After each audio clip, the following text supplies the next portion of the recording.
Life is weirdly a lot harder than we've been told. And midlife? That's a whole other can of worms that I was completely unprepared for. What about you? But here's the good news. There are so many new skills and mindsets that we can learn to make even the toughest days a little bit better. You just haven't learned them. Welcome to Thrive with Kira, a smart and scary podcast for women in midlife that teaches the skills to get more joy and love in your life. Join me weekly as I teach science-based, smarty-farty topics and break them down into bite-sized lessons that you can apply to your life, all while sharing my own shit show life stories that you can learn from. I'll be talking regularly about getting more joy on a daily basis, thriving in midlife, yes, you can, figuring out menopause, healthy dating and relationships, building self-worth, body positivity and neutrality, growth mindset, adult friendships, and also just easy mindfulness. So we can stop just surviving and start learning how to thrive. Welcome to Thrive. Hello there, Sugar Pantses. How are you doing? Happy Friday. Woo! It has been a week. You know what though? How many weeks have I said that? And better question is, how many weeks have you thought that too? Who hears me? Lots going on in the world. I'm not going to comment on a ton of them because I have a much better podcast today than to discuss the state of our nation. But I want to share something with you really quickly and then tell you about one of my literal favorite people on this earth. And he came and talked to me for this podcast, and I could not be more excited. But first things first, I think, exciting news. That's the way I'm going to say it. I don't know everything. Even after 16 years of doing this work, of teaching this work, of coaching around this work, specifically positive psychology. That's been the last 10, I would say 8 to 10. I still don't always get the business part of this right. Boy, do I wish I did. But I don't. And I, as we know, threw myself very dramatically. Please picture me in some kind of Renaissance gear, feverishly writing with a quill. But I sat down and created a whole new program, the Thrive program. I've been talking about this on this podcast a lot. I was so excited about it. I was ready to get it out there in May, and then there was some delays. I could not get the retreat place changed twice. Then I had some technical difficulties which happened. And so by the time I got it out there, it was late June, right before July 4th and Canada Day, because I'm going to be saying something very special about Canada today. And so by the time I got out there, the people I've been talking to for years, some of them were like, this looks great. Maybe I'm going to aim for next year. But I did hear a lot of, Kira, I don't have paid time off. He left this year. Or I already have things planned for this fall. And I will tell you, I live in a very weird little isolated world running this business. And I forget about that shit. And I just think that it was not my intention, but I maybe just rushed this because this is a much kind of longer and bigger and more comprehensive program than I've ever run before. I talked to some people, I talked to my guest experts, I talked to everybody, and I've decided to push Thrive back to the new year so that hopefully it allows a few more people to come through the door who have now more vacation time, will have a little bit more time to either save up. And now I can do an actual 10-part payment plan. So this might feel really doable for a lot more people. But I just wanted to come over here and say, I don't know everything. And even though I come on and I think I can talk really confidently on quite a few things at this point, I don't know everything. And I still make mistakes all the time. It's just sometimes frustrating, disappointing, and I blame my ADHD and I blame other things, but I'm always just doing the best that I can. Here's a couple of changes that are going to happen. First of all, it'll start January 1st, just like it was going to start September 1st. So the whole thing has just been pushed back 4 months. January 17th to 23rd, we are going to go to Mexico. So now that you're going to spend a week in Mexico in January. when you need it. I get it. Danny and I were discussing this for a whole day. And but don't you want to go to Mexico for a week in January? I know I do. And I'm like, hell yeah, I do. So that's the first great thing. It'll be set up just like the rest of the program. Then weekly calls kick in starting in February. The biggest change is that we are doing the optional kind of mini retreat, which is just a long weekend for people to see each other in community and see me and have some fun together, because long programs can have a little lull and you're just, so it's great to get that refresher. And I'm pretty excited about where I've chosen to go. And it's in fucking Canada, everybody. This originally was supposed to be in Palm Springs because Palm Springs in January is great. Palm Springs is hot as fuck in the summer.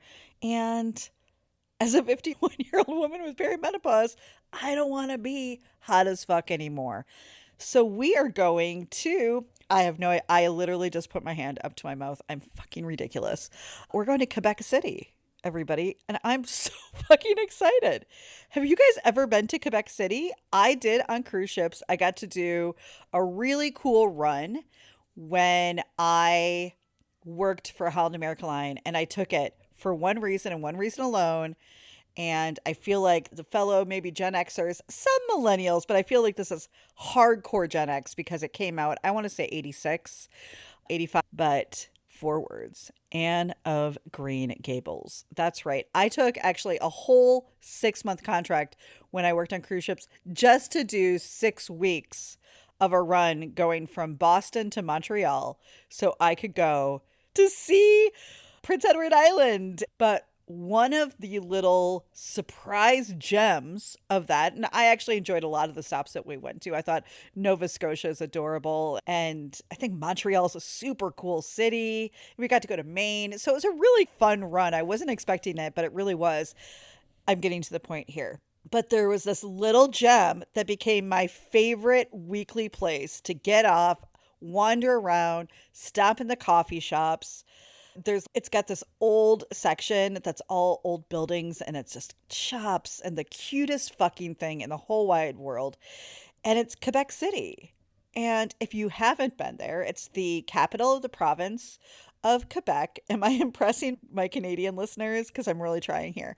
And not only that, it is, I think, the oldest city, or one of the oldest cities in Canada. I think 1600. I've watched now more than a few YouTube to get some ideas here and stuff like that, because I used to just get off for the day and eat poutine because that's what you fucking do. And it's like a little slice of Europe right in North America. And it's just adorable. And in the summer, there's a waterfall, there's a river. It's just cool. And we're just going to walk around and explore and have great food and great conversations. I'm really excited about this. It's actually a really fun change because this all happened when Danny had his days off this week. So he dug in with me, and I'm like, where do we go? Where do we go in like late May, early June? Because that's not Palm Springs anymore. And we talked a lot of places. I didn't want to go back to Mexico because we were already going there. And what about Canada? And I'm like, what about Canada? Let's go to Canada. And boom, there it is. And it's great, and it's pretty affordable. So I'm really excited.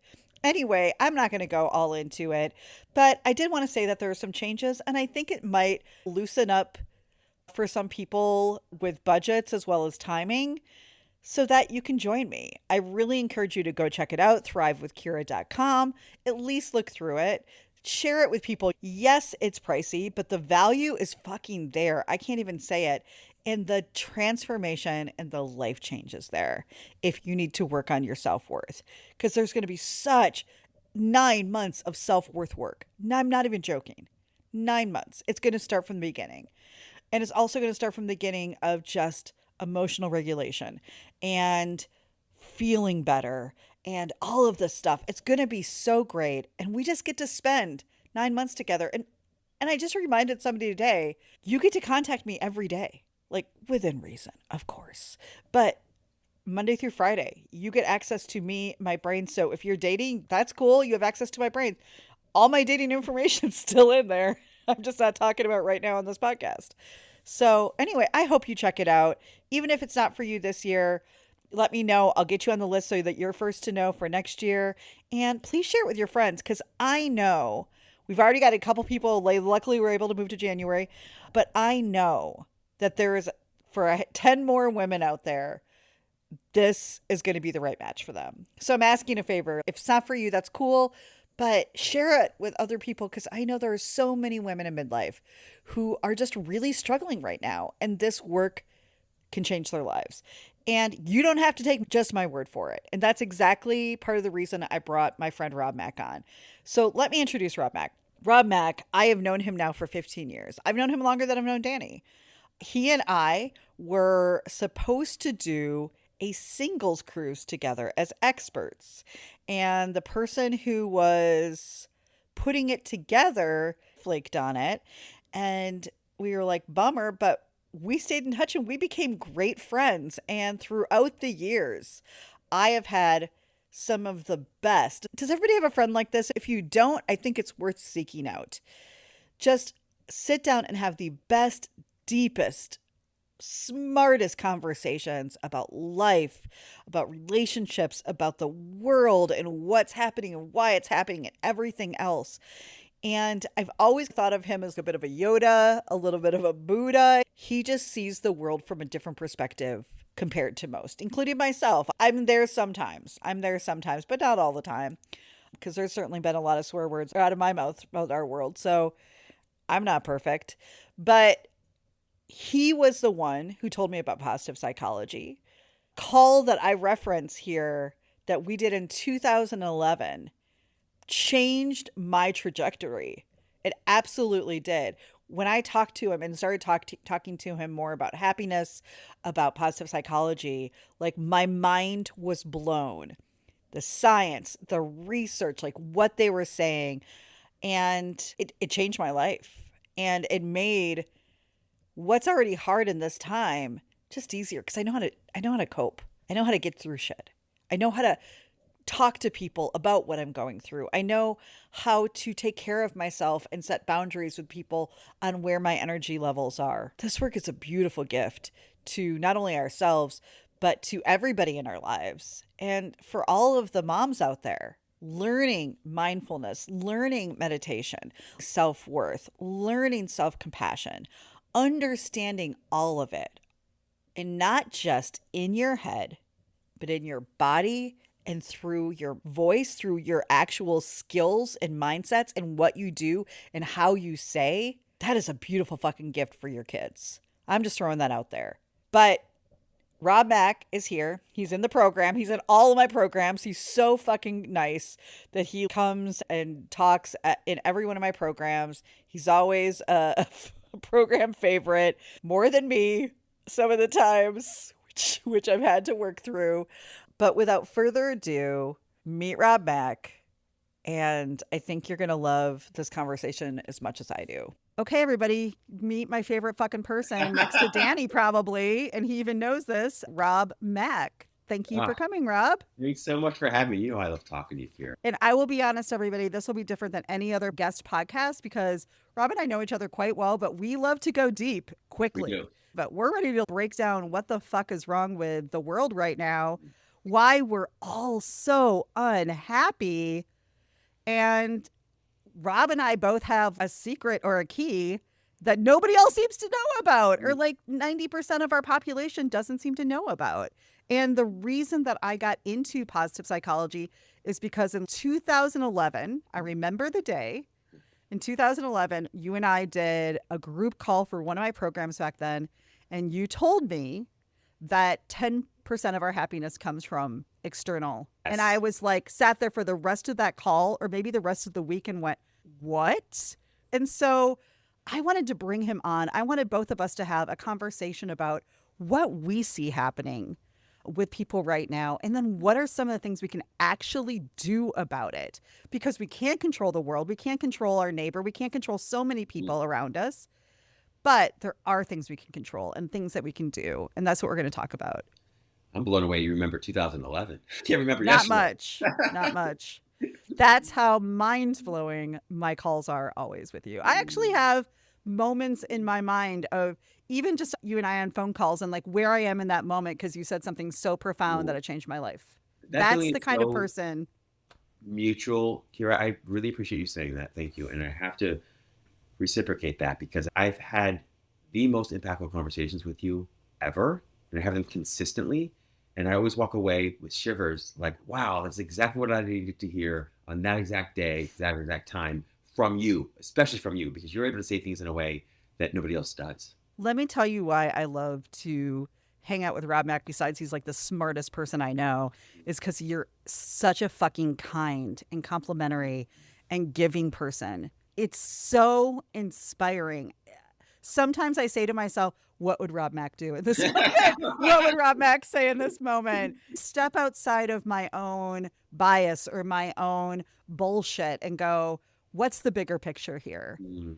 You've been that Right? way. Yes, I appreciate you saying that's hard. I'm working on still receiving. I appreciate you sharing that. And from the very beginning, the only light attracts light, right? And it takes light to recognize light. And Kira, you've been that way with me and with everyone you've served, whether it's friends or family or clients, from the very beginning. Really, that.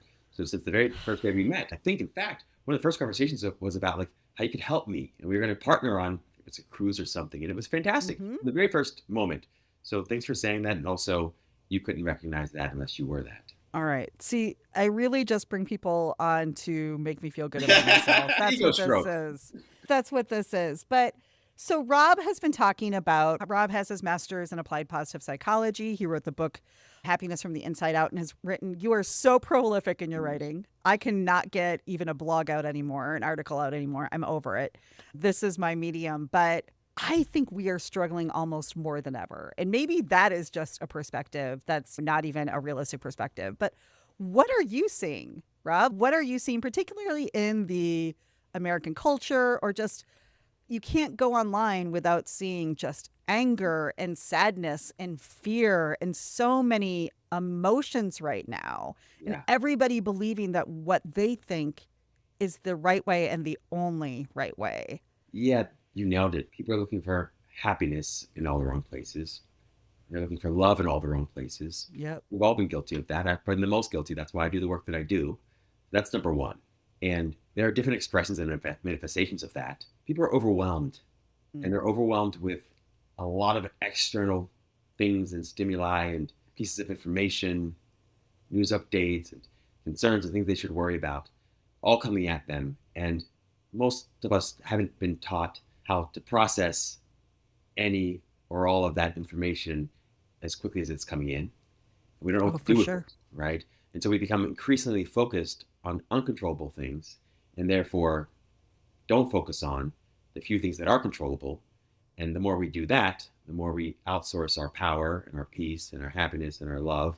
And it just becomes a vicious sort of cycle and circle. The more uncontrollable things feel, the more you focus on what's uncontrollable, the more uncontrolled you feel yourself. And so we become increasingly emotionally dysregulated because we focus on things that aren't easily regulated instead of the emotions and the thoughts that can be or that are. And I think that you're saying something so important right now. And I also think you being a fellow Gen Xer, because Rob and I are close the same age, I'm older. I've been talking about how I just think our generation and the way that we were raised has its own level of complications of getting a little bit older. And I'm seeing a lot of what you just mentioned, processing information. I feel like because of the time that we grew up and usually having both parents out of the home working, we'd have these things happen to us and nobody was there to talk it through with us. That's right. For the most part, we just try to figure it out on our own. And a lot of our parents were working too many hours, and also they hadn't been taught how to do any of For it. We sure. were just taught to just stuff it down and compartmentalize or take it out on each other or whatever. And yeah, so we feel like I think lots of us that we had to learn on our own. Thank Hmm. God there were people out there in the world who were dedicated to the cause and the mission of emotional regulation and self-soothing and cognitive reframing and all that good stuff that you teach all the time in all your programs, especially in Thrive. But it's yes, it's learnable, it's teachable. You do have to really want it, and you do have to Right. invest in it. Absolutely. And I think that's, you and I both know that happiness is a destination, I think, is one of the biggest things plaguing us at this Yes, point. right? This idea that when we get to that perfect relationship, that perfect job, that this, that, whatever it is, that all of a sudden then we will be happy. And that is now being completely proven to be bullshit. And you Yes. were one of the first people who taught me that. So if that's not true, if us finally getting supposedly the love of our lives or the perfect job that we wanted, or we've now moved to our dream place, and if that doesn't work, what the fuck does? Now I know, but I want you to say it because you say it so much better than I do. No, it's you nailed it. The two chief misconceptions around happiness, you could also argue they're true around love or peace or anything else you want, Truth. right? Is that it exists somewhere other than here and now, and Mhm. it exists in somebody or something else other than myself, right? Or ourselves, or Ourselves. That's right. absolutely. That's right. So the truth is that happiness is here and now. What I mean by that, and it's within you and only you. And science supports that. Scientists don't subscribe mostly to spiritual platitudes, but it just so happens that a lot of the scientific truth that we're discovering in the last 20 plus years or so do align with a lot of the spiritual platitudes that you hear out there in the Absolutely. world, right? Happiness is an inside job, that kind of Mhm. stuff. So that's the truth. And one way to think about it is if you think about happiness or even peace like honesty or like curiosity or like creativity or like kindness, you can think of it like a quality that exists within you at all points in time. Sometimes you desire, choose to tap into it, and sometimes you simply don't. And most of us choose not to, but we don't always do it consciously. That's, I think, the point, right? We're Yeah, distracted. yes, highly distracted. In A Course in Miracles, there's a great quote which says, "You accomplish so little because of undisciplined minds." And that, I think, is Mm. sort of the root problem and challenge these days. We're all highly distracted, very rarely, if ever, present, don't even know what it means to be present. And so that in and of itself makes it impossible to be happy because we're looking for it somewhere or some other place than where it actually exists and lives. Which is in us. I just have to tell you this because it's amazing how long we've known each other, how little we sometimes talk, and how big of an impact you've had on me, the work that I do, and the work that I do with others. And one of the things that Rob told me years and years ago about happiness, and I don't see other people talk about this way, and I've totally stolen it from you, and I need you to know that. And I feel mildly bad, but I know you're going to be okay with it. We share a But mind. It's not stealing. yeah, so the way that you've described happiness in the most beautiful way is that happiness isn't somewhere else. There's no way we can just land on it and then we're happy. It's literally, geez, being able to be present enough and adjust our mindset enough that we can see these moments of joy every day. And these Absolutely. moments of joy turn into what happiness is then for us, right? We feel happier because we are present enough and can notice these moments of joy that are literally happening all day, every day around us. But we're so distracted. We're all working fucking way too hard for who knows what. We now have politics and aging and so many other things going on. But I even believe that in love. And I taught that as love for years, which is there's no time or place that you're going to get to an unconditional love that lasts forever and ever.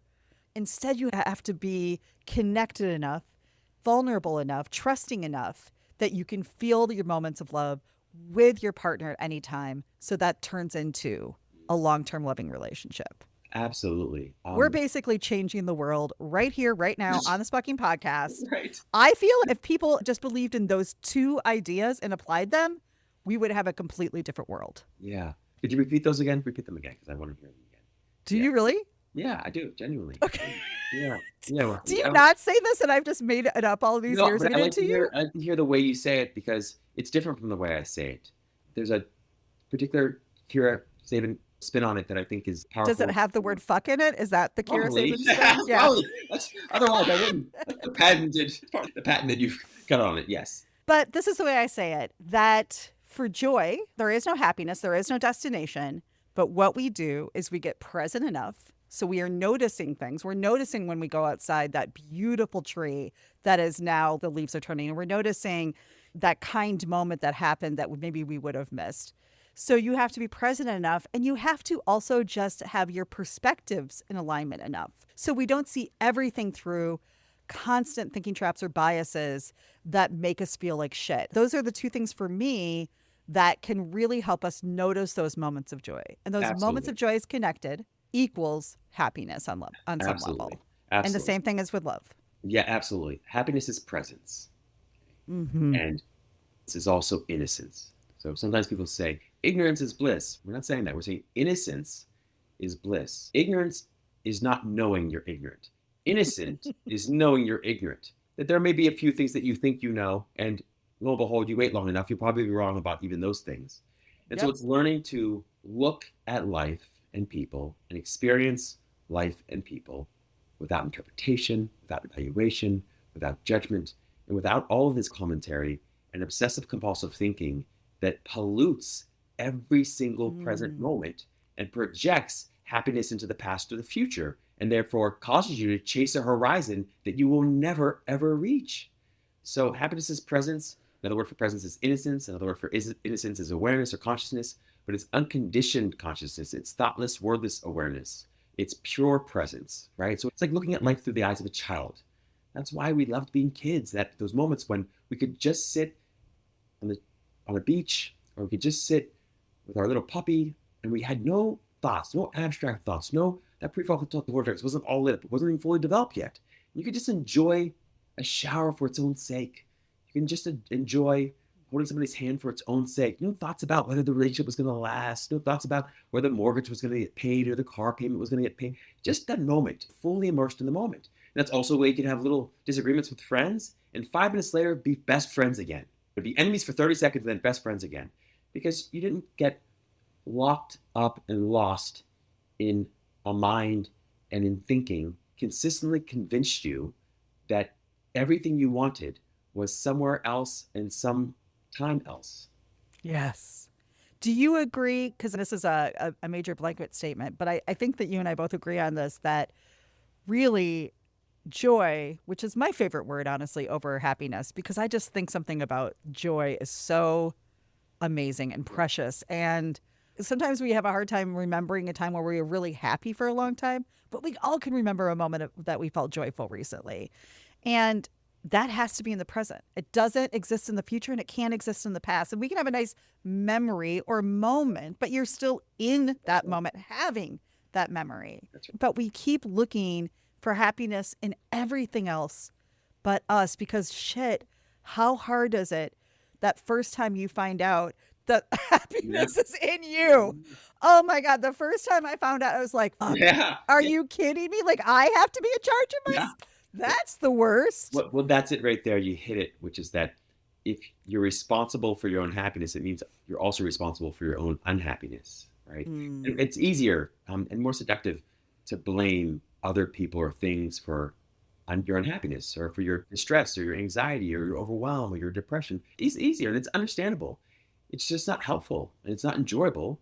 And when you do that, when you blame anybody or anything else for how you feel, you also give them credit or give them the power to do anything about it. So you've disempowered yourself from the very moment you've blamed anybody Wow. or Yep. anything for how you feel, good, bad, or indifferent. So I try not to do that. Sometimes I'll use words that will let people know how much I appreciate them and it will sound like they've made me happy. But deep on the inside, I'm crystal clear. I feel happy because of the way in which I'm seeing and experiencing this person, which is all up to me. And that Yep. doesn't mean that programming, conditioning, and those things don't influence that. They do. But still, you have a lot more power and control than you think you do. And scientists, again, say that 90% at very least is up to you. I'd say more than that, I'd say practically 100%. But at the very least, even among the most skeptical and cynical scientists in the world, will say 90% of happiness is totally up to you, regardless of how much money you make, what age you are, what health you're in, how beautiful you think you aren't.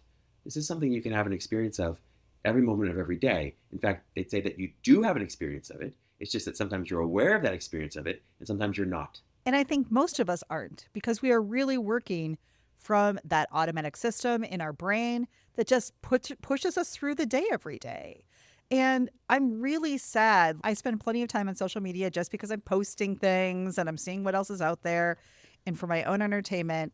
And there's so many posts on people like not even wanting to see their friends, not even wanting to do things on the weekend or in the evenings, not even wanting to go anywhere. And I think that now we're just like, oh, I'm feeling some social anxiety or I'm an introvert. And I'm like, but that doesn't mean you don't still need community.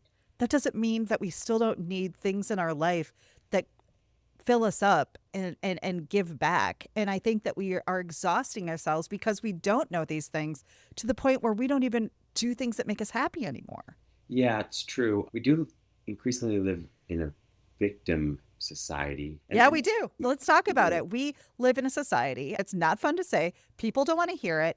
But one of the things that I said, particularly when I talked about singles, is I'm sure your past relationship or your ex was bad. I have no questions about it. I want to know, what was your role? What did you tolerate? What did you allow? And what are we going to do different next time? I love that. Anything else focusing on your ex, focusing on what they did, focusing how bad or how terrible they were, does not ultimately help you that much. You That's can right. acknowledge it. You can say, wow, I never should have allowed that, or I should have walked away at this point. But then you fucking learn from it. And so many people are stuck in the blame. They can't get past it to get to the learning. Well, you just nailed it. And to your point, the most precious asset on the planet is time. And every moment you spend planning, revisiting or reliving the past, reliving the future in a way that makes you unhappy is a moment that you can never get back. You can never recoup that. Time is nothing like money in that way. We all want more money. I'll take more money. I'm sure you'll take more money. But time True. is so much more valuable than money because money can be saved. You can earn compound interest off that money. So money that you didn't spend today, you can spend later and have more of it to spend later. Time that you do not spend well today, that you spend complaining or worrying or plotting or planning for a future that may or may not arrive, you have lost, and you've lost forever. You cannot save it. You cannot earn compound interest off it. And you cannot enjoy it more later. So whatever's happened to you, I'm sorry. I really mean it. Right. And you're justified and legitimate to feel the way you do. But it's only messing up your current reality in your current life and your future life, because we do know how you feel today pre-paves how you're going to feel and do tomorrow. And so for all those reasons, you want to take your power back and realize and recognize, look, listen, nobody said life was fair in that way at all. But happiness, at the end of the day, is an equal opportunity endeavor. And to be honest with you, some of the happiest people I know, in fact, I argue almost without exception, the happiest people I've known have gone through the darkest, deepest, most depressed experiences ever. And they've seen their way out of it because they've come to realize things about life at an age where they still had life ahead of them. They've discovered things that most of us don't discover until we're on our deathbed, if then, right? They understand how precious and priceless the present moment is and how short life could be, but also how long it could be if you're miserable. So they don't waste a whole lot of time blaming other people, blaming other things, trying to control the people and things.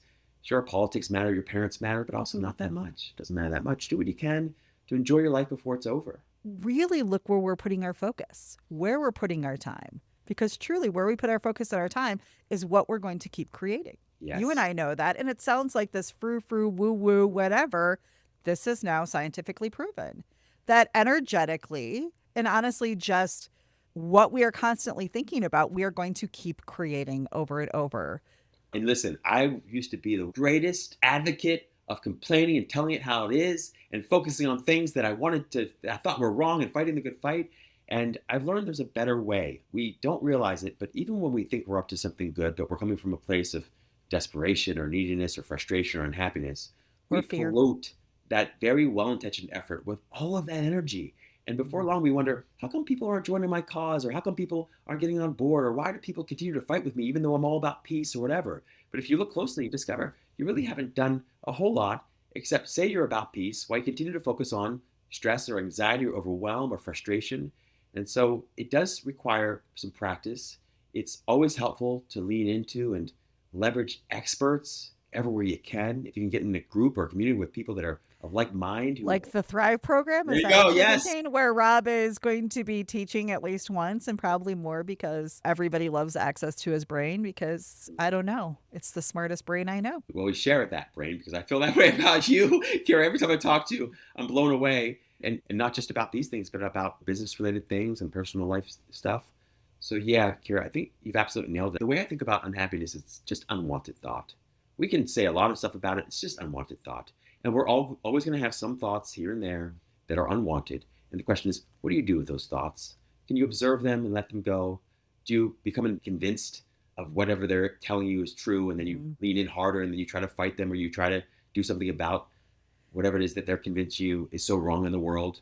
It's okay, part of that. But if you recognize that you can let go of unwanted thoughts, you can dismiss them, you can ignore them, you can find a place within yourself that's always quiet and still and silent and full of peace, you discover that not only do you feel better, but your life goes better. And that's the other It part of does. psychology that's so fascinating. It's you don't have to take the hard, long, indirect, scenic path to success. You can take a shortcut, a lazy, intelligent shortcut. You can find a I'm cheap all one. about lazy, intelligent shortcuts. Yeah. Keep going. I'm sorry. No, you nailed it. We know that when you're unhappy, life is harder, not just because it feels harder, but because you actually create situations and conditions and circumstances and relationships in your life that make it harder. When you're Yep. happier, you actually make more money, you save more money, you live longer, you live healthier lives, you attract people more easily and quickly and effortlessly. And then on top of that, you're actually enjoying your life so much more. So you feel better and do better, and you do it all by simply enjoying your present moments more deeply and fully. It's profound, actually. It is profound. And if you know how to do it, if you know how to add some of these small things in every day, and then more importantly, make them become a ritual. That's the thing. I think that they've recently come out with new research that they thought for a long time it took about 3 weeks to build a habit. Now they say it's at least 66 days. That's the very minimum. And for some people, it can be up to a year. So most of the time for me, that especially the ADHD version of me, I try something for about 3, maybe 4 days, and I'm like, didn't stick. Guess we're not doing it. I'm just not good at it. In that fixed mindset, and we just have to keep going. We have to keep going, knowing that these small little behaviors can actually create huge impact in the long run. Oh, you nailed it. Practice might not make perfect, it does make for progress. And it's repetition over and over again. And it's prioritizing consistency over intensity. We all want to build Rome in a day. We want to become a Hall of Famer in a week, but it does take time. But that time doesn't have to be painful, it can be enjoyable. And that's the other piece of this that I feel is so important to share is that yes, discipline matters, but again, there are lazy, intelligent shortcuts to getting yourself to do more of what you want to do or what you think would be helpful in your life. And it doesn't have to hurt. It can be enjoyable. It does require some investment of time and energy and sometimes money, but you'd be surprised how much easier it is and how much more effective it is when you know the right way to do it. For a long time, I didn't. I just was trying to make it up on the fly for years and it was so awful. Absolutely. And then you find out there's fucking science.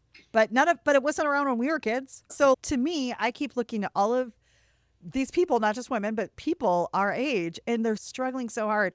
And I'm like, it doesn't have to be this hard. It doesn't have to be this bad.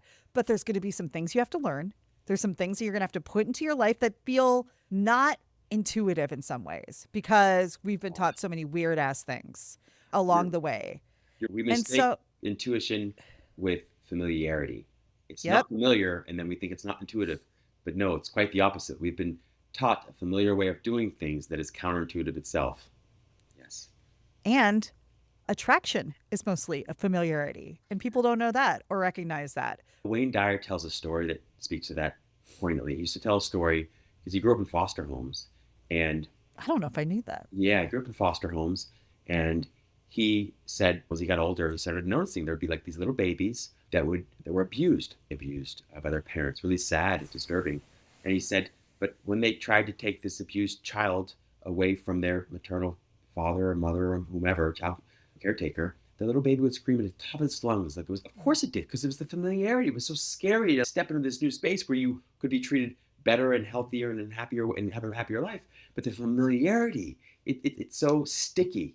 And as an adult, we're still like those little kids often. Even though we're in a situation that's unhealthy or unhappy, we prefer it than to take that step out into the unknown and at least explore the possibility of having a happier, healthier life or relationship.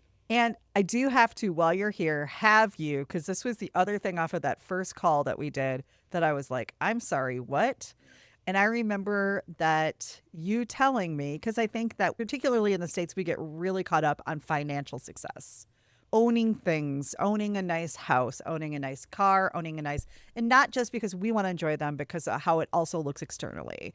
And you told me that the average person in the world, I think it's 15. 15. If you have $15 in your bank account, you have more than, I think it was 80% in the Yes. world. Yes. And I think that's a great reality check for all of us working so hard, living for work, that in a way that I think really exists in our generation in a way. I love seeing the younger generations being like, oh no, I'm done at 5. I will not be answering those emails. Yeah. I will not. And I hear Yes. people my age who are managers or administrators and going, how dare they? I'm like, don't we want that for them? Yeah. Don't we Boundaries. want our kids and our grandkids to not work at the level that we did and the way that our parents did? Or aren't we trying to create a better world? And we're like bitter about it. Well, yeah, it's interesting because we want to justify our misery. And this is a big challenge in my own private practice. I'm sure it was a challenge when I was on the other end of this, but sometimes we don't want to consider that there's a better, happier, healthier alternative, because it means that most of how we've lived our life has either been wrong or misguided, or we are misled. And it also means that we might have to look more closely at how we're living now and make some major changes. And that scares people. Change can scare people because they make up stories. We all make up stories about what change means and how painful it's going to be. So you've hit something huge there, Kira, which, gosh, boundaries are great. Also, we think that we're so smart. We're so smart and civilized as human beings, so much smarter than the rest of the animal kingdom or the rest of all of the living creatures. But if we look into nature, most of nature, despite experiencing the same accidents, misfortune, illness, death, and loss, Predators, so much happier, so much more blissful, so much more peaceful than human beings. And they work so much less. Look at your cat or your dog, or look out into the world and look at the birds. They just are perfectly lazy most of the day, perfectly lazy, and yet live so much more peacefully and blissfully. So, when in doubt, take a tip from nature, go sit and observe nature a little, and you'll see how backwards and inside out the way we live our lives often is. And it also speaks to the opportunity that exists for us to live a much, more peaceful, happier, healthier, and even more successful and prosperous life. I think that one of the greatest things that's happened to me in this age is that I've just started pushing back on what I knew. I think it took me till this level of either knowing or self-awareness or confidence or whatever it is for me to be like, actually, no, that's not okay. Or no, this thing that I've been told over and over and over and over my whole life is not real. It's not a real thing. It ain't what you don't know that gets you into trouble, but what you know that just ain't so. Right? I love it. Yeah. I love it. Yeah. I love it. And I think so many of us are confused, but what I'm so constantly excited about is that positive psychology, it's only been around for about 25 years now, I think 1999, right? But it answers so many questions that we have, that we're asking, and yet none of us are really doing it. There's a small portion of people who get it, but I know for a fact that there is no way I would be doing as well as I'm doing during a tough time with my hormones and perimenopause and all this other stuff where I cry 18 times a day, if I didn't have some of this stuff in place. If I wasn't able to step back and go, okay, I just need to meditate for about 2 or 3 minutes just to get my head back, my mind back, get my emotions back to a calm. And I was going to say, when you're talking about animals, recently I was reading about how much better animals process emotions. It's instant, right? Like they react to the danger or whatever is happening around them, and then they go back to the calm state. We never go back to the calm state. You nailed it. You're right. Imagine living in a jungle somewhere, a forest somewhere, and being tracked and chased by a mountain lion or a tiger or a bear. Like literally, imagine that being a daily experience for you as a deer. Okay? Oh my God, the PTSD. I'd hide. I would just never come out. Right? As humans, I think we would just be like, oh my God, I would hide. I would never come out. I would never want to be. That's not possible. Animals like, oh, I'm going to get out of this situation and now I'm good again. Till tomorrow. That's right. They don't carry all that trauma in the body and therefore have to go to therapy for it and all this, right? So yes. And so it's interesting because we do have a functional and functioning psychological and emotional immune system in the same way we have a physiological and biological one. We do. And the only challenge and problem is that we often get in the way of that healthy psychological and emotional immune system, like kicking in and working well for us. We do things that gets in the way. So we want to return to that sort of innate, inherent a state of peace and love and happiness and healthy psychological and emotional functioning. And we can do it, but it helps to have guidance and direction and some folks that have been there and done it. I think that I am 100% part of the problem that for the first, at least, I don't know, year, I'm like, oh, I can figure this out myself. Or maybe now it's like more like now it used to be, I can just figure this out by myself. Then I started going, okay, I don't think I can figure this out by myself, but I'm going to try real hard, or I'm just going to read a bunch of articles online and think that's going to do it for me. We see you hit something there, and this is the challenge, and you nailed it, which is that there's a problem with thinking you could figure it out yourself, because figuring it out yourself is the problem, like the figuring out piece, right? Because so much of it is seemingly counterintuitive, like you said. So, for instance, a lot of what I've discovered about happiness is that happiness is all about not figuring it out. It's about feeling it through or feeling it out. Not overthinking, Yeah. which is what we do so we don't have to feel our feelings. That's right. When all you have is a hammer, everything looks like a nail. When all you have is a brain, or all you think you have is a brain, everything looks like a problem to be solved. So you're always trying to solve these problems. You're trying to get to the end of the internet. Like you're trying to beat this game of whack-a-mole. That is life, by the way, because as soon as you solve one problem, another problem pops up. So the only way to solve the game of whack-a-mole is pull up the plug on the entire game. You don't beat it by catching every single mole and whacking it. And so that's what most of us end up doing. We say, well, I can figure this thing out. And you know what? Lo and behold, you can figure this thing out. You can figure that thing out. But you actually never really solve or end the game of whack-a-mole, which is life, because you don't know or think to look for where the plug is to actually pull the plug. What's really going on, the bigger picture, Right. our overall belief system, our overall perspectives and biases that have been around since you were 7, Right. by the way. 95%, I love saying this, 95% of what we think is an automatic thought, those were created by the age of 7. So it's the same old tapes, the same old record, the same old song playing over and over again in your head, convincing Until we you it think didn't it's work, true. didn't work before. Yeah. Rob, I can't say enough how happy I am that you are here today. I love talking to you, Kira. I never want to go. One thing I to be know. clear, I never want to I go. know. And I will talk to you, and I look forward to talking to you again and again. This conversation, I hope, will never end. I can't imagine it ever ending It in my won't. life. I have such deep gratitude for you, Kira. Not just the work you do, but who you are and where that work comes from. Like your heart is so pure, you're so generous, you have nothing but the best intentions, and you've really genuinely done the work for decades now. I mean, you've done it over and over again, and I've seen the transformation not only in myself but in other people. And so I just feel so privileged and honored to be a part of the conversation, to be connected with you, and to be a witness to all the good stuff that I see happening with you and through you. Good thing I'm not going to cry right now or anything like that. But I love you to pieces. Thank you, Rob, for coming. Thank you so much for having me. I appreciate you. Wasn't that so fucking good? I know. I just edited that episode and just learned like 4 new things myself. Shit. That's the kind of thing that I'm doing here. We get so stuck in the day-to-day, the minutia, the stuff that honestly doesn't really matter. And until we get a wake-up call, which I think that midlife really fucking is, we can stay in that cycle for years.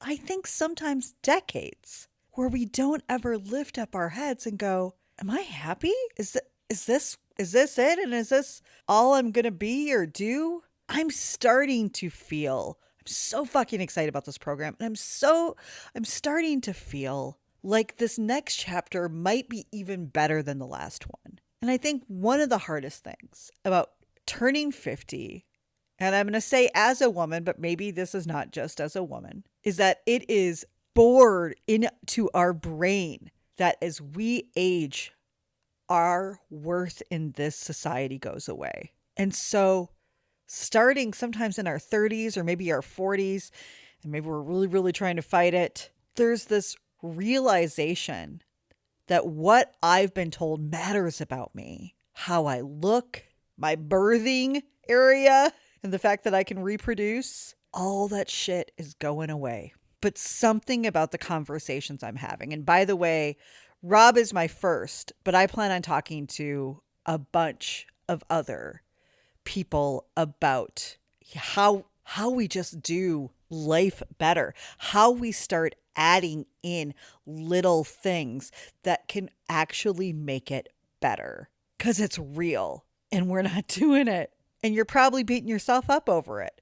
I wanted to read something to you guys really quickly because I have been behind the scenes putting together what's probably going to be like 100-page workbook for the Thrive program, writing it out myself, a bunch of new activities, a bunch of new things. And I've been digging hard into all of my forward positive psychology work, going through all my slides and my resources and everything else. And I came across this yesterday and I did not remember this.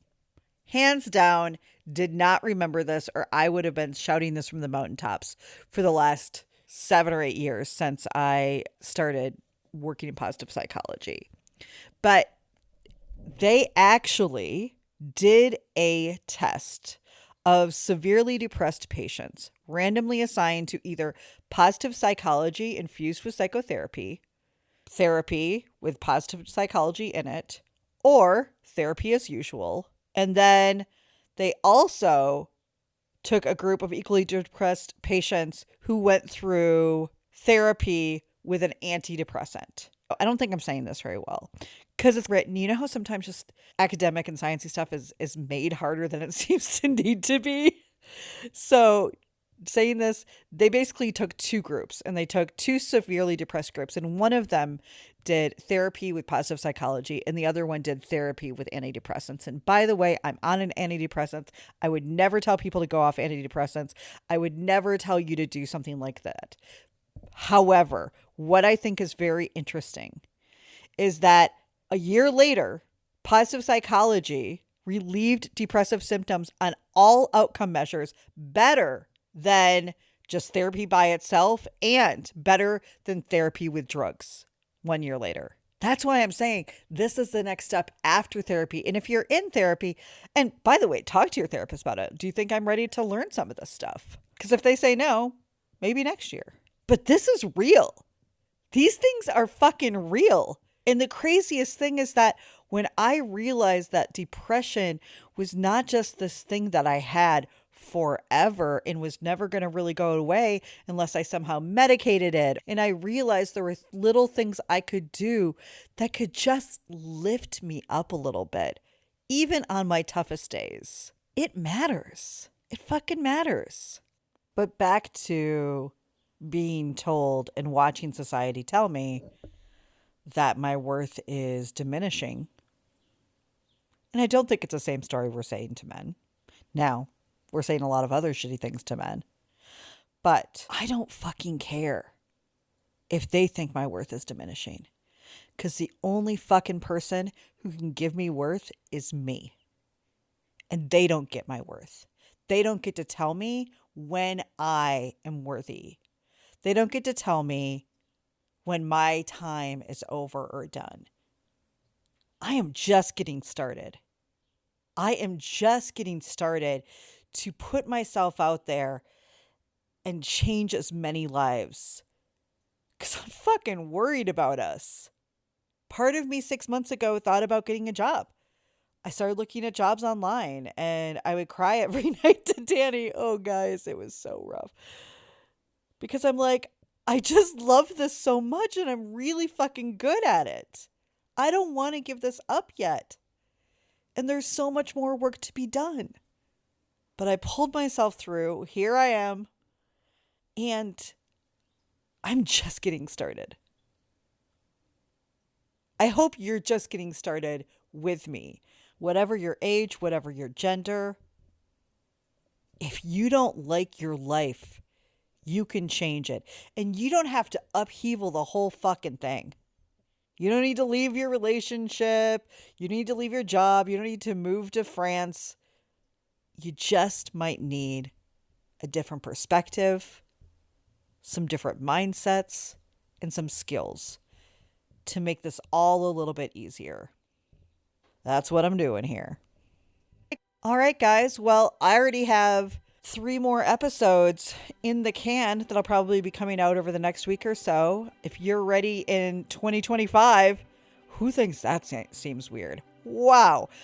in 2025, if you're ready to change your life, change it with me. Let's do this. Let's fucking do this. I'm so excited. I'm so excited. There is now a 10-part payment plan. Figure it out. Come talk to me. We're going to jump on a call. And by the way, if it's not a good match, if I'm like, you know what? This isn't what you need right now, I will tell you. I'm that person. All right, guys.